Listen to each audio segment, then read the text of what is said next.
ବୋଉ କଣ କହୁଛୁ? ଏରା କଣ ବସିକି କରୁଛୁ କହୁନ ଆଜି କଣ ରୋଷେଇ କରିବା? ଫୁଲକୋବି ଅଛି। ହଁ ବାପା ମାଛ ଆଣିଛନ୍ତି। କରୁନୁ ଖାଆନ୍ତେ?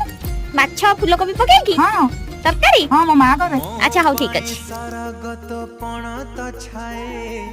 तो स्नेह ममतार तुलना नहीं मो पाई सारा गत पणत छाए तो स्नेह ममतार तुलना नहीं चाली शिखिची मु तो हाथ धरी माँ कथा कही शिखिची डाकी तो ना मत देखे जुए दुनिया